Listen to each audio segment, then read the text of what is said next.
ప్రభుత్వ నిబంధనలను తుంగలో తొక్కి ఇల్లీగల్ ఇసుక రవాణాతో కోట్లకు పడగలెత్తుతున్నారు అక్రమార్కులు. కొందరు అవినీతి అధికారులను అరచేతిలో పెట్టుకుని ఆడిందే ఆట పాడిందే పాటగా వ్యవహరిస్తున్నారు.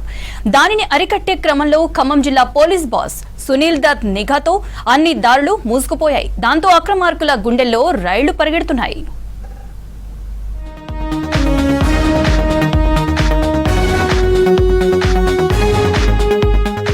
ఉమ్మడి ఖమ్మం జిల్లాలో ఇసుక అక్రమార్కులు రెచ్చిపోతున్నారు. బీఆర్ఎస్ హయాంలో మాజీ మంత్రుల సహకారంతో చెలరేగిపోయిన వాళ్లు మళ్లీ ఇప్పుడు పేర్లు సంస్థలు మార్చుకొని కొత్త ముసుగులతో ఇసుక మాఫియాను ప్రోత్సహించే ప్రయత్నాలు చేస్తున్నారు. నేరగాళ్లు ఒక్కోసారి దొరుకుతున్నారు, ఒక్కోసారి తప్పించుకొని ఆంధ్ర నేతలపై నెపం నెడుతున్నారు. ఆంధ్రప్రదేశ్ సరిహద్దు నుంచి తెలంగాణకు అక్రమంగా ఇసుక రవాణా చేస్తున్నారు. ఏపీలో ఇసుక ర్యాంపుల నుంచి సరిహద్దు మండలాలతో పాటు ఖమ్మం, హైదరాబాద్ వంటి నగరాలకు లారీల కొద్దీ ఇసుక తరలించి లక్షల ఆదాయం కూడబెట్టుకుంటున్నారు. సిపి సునీల్ దత్ ఆదేశాలతో దొరికితే ఇసుక లారీలను సీజ్ చేస్తున్నారు. కొందరు అధికారుల నిర్లక్ష్యం మూలంగా దూర ప్రాంతాలకు వెళ్లే లారీలను నియంత్రించడంలో విఫలమయ్యారనే ఆరోపణలు వస్తున్నాయి. కానీ వినియోగదారుల యొక్క బలహీనతని ఆసరాగా చేసుకుని వాళ్ళ అక్రమార్కులు ఏం చేస్తున్నారు, ఒక్కొక్క లారీకి 30 టన్నులు వేస్తున్నారు. వాస్తవంగా 20 టన్నుల కంటే ఎక్కువ వేయటానికి లేదు. కానీ 30 టన్నులు వేసి ఇక్కడ ఖమ్మం జిల్లాకే కాకుండా హైదరాబాద్ వరకు కూడా ట్రాన్స్పోర్ట్ చేస్తున్న పరిస్థితి ఉంది. ఉమ్మడి జిల్లాల్లోని అనేక ఆంధ్ర సరిహద్దు ప్రాంతాల నుంచి వ్యాపారులు ఇసుక రవాణా చేస్తుండగా ఖమ్మం, హైదరాబాద్ నగరాలకు బడా బాబులతో చేతులు కలిపి ట్రాన్స్పోర్ట్ చేస్తున్నారు. రవాణాకు సరిహద్దు మండలాలకైతే టిప్పర్లు, దూర ప్రాంతాలకు లాంగ్ చాసిస్ లారీలను వినియోగిస్తున్నారు. మరీ సమీపంలో అయితే ట్రాక్టర్లను వాడుతున్నారు. ఆంధ్ర నుంచి అక్రమంగా ఇసుక తరలిస్తున్న వాహనాలను నియంత్రించడం కోసం ఆంధ్ర తెలంగాణ పలు బోర్డర్లలో చెక్పోస్టులు ఏర్పాటు చేయడం జరిగింది. తెలంగాణ ప్రభుత్వానికి ఆదాయాన్ని గండిగొడుతున్న పలు వ్యక్తులను ఇక్కడ వారి వాహనాలను తనిఖీ చేస్తూ నిరంతరం ఇక్కడ ఇద్దరు సిబ్బంది ఉండేలాగా చూసుకుంటున్నాం. ఏపీలో ఇసుక ఫ్రీ, కేవలం లోడింగ్ ఛార్జీలు మాత్రమే చెల్లించాల్సి ఉంది. 50 టన్నుల లారీ లోడింగ్ కి కేవలం 5,000 రూపాయల నుంచి 10,000 రూపాయల వరకు ఛార్జ్ అవుతుంది.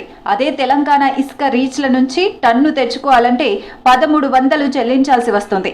అంతేకాకుండా తెలంగాణ ఇసుక రీచ్ల నుంచి టిప్పర్లు 24 టన్నులే వస్తుండగా ఏపీ నుంచి వచ్చే టిప్పర్లు 30 టన్నులకు మించి తరలిస్తున్నారు. అలా ఇసుక మాఫియాకు కాసుల వర్షం కురుస్తోంది. కాన్ఫరెన్స్ కాల్లో ఉంటూ ఎస్కాట్ వాహనం ముందుగా వెళ్లి లైన్ క్లియర్ సిగ్నల్ ఇస్తుంటే వాహనాలు ప్రధాన రహదారి ఎక్కి వెళ్తున్నాయి. హైదరాబాద్ లో టన్ను ఇసుక ధర 3,000 వరకు పలుకుతుండటంతో ఇసుకాసురులు లక్షల కొద్దీ సొమ్ము చేసుకుంటున్నారు. ఎక్కువ రేటు తోటి ఇసుకని తీసుకురావడం, ఇసుక దందాతోటి సాధారణ సామాన్య గృహ నిర్మాణం ఏర్పాటు చేసుకునే ప్రజలకి ఇబ్బంది జరుగుతున్నది. టన్నుల కొద్ది ఈ రోజున ఇసుకలో తీసుకురావడం, దానివల్ల అదనంగా రేట్లను ఇక్కడ ఇవ్వటం వల్ల గృహ నిర్మాణానికి ప్రజలకి తీవ్ర ఇబ్బంది జరుగుతుంది. దీని మీద సరైన నిఘా మైనింగ్ అధికారులు చేయటం లేదు. ఖమ్మం జిల్లాలో వస్తున్న ఇసుకను కాకుండా ఇవాళ ఆంధ్రప్రదేశ్ నుంచి వస్తున్న ఇసుకని ఇవాళ వినియోగదారులు కొనుగోలు చేస్తూ ఉన్నారు. ఎందుకంటే ఇవాళ ఒక లారీకి 30 టన్నుల ఇసుక వస్తూ ఉంది ఆంధ్ర నుంచి వచ్చేటువంటి లారీలో. అట్లాగే తక్కువ ధరకి 200 రూపాయలు తక్కువ ధరకు వస్తూ ఉందని చెప్పేసి వాళ్ళ వినియోగదారులు కొనుగోలు చేస్తున్న పరిస్థితి మనకు కనపడతా ఉంది. దీనివల్ల ఒక పక్క తెలంగాణ గవర్నమెంట్ ఆదాయం పోతా ఉంది, మరొక పక్కన ఎవరైతే వినియోగదారులు వాళ్ళు నష్టపోతూ ఉన్నారు. కాబట్టి ఇవాళ అధికారులు వెంటనే స్పందించాలి, పోలీస్ డిపార్ట్మెంట్ వెంటనే స్పందించాలి, మైనింగ్ వాళ్ళు స్పందించాలా.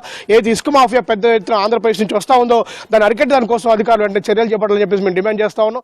తెలంగాణ అధికారులు అప్పుడప్పుడు దాడులు చేస్తూ కేసులు నమోదు చేస్తున్నా పూర్తి స్థాయిలో నియంత్రించలేకపోతున్నారనే విమర్శలు వస్తున్నాయి.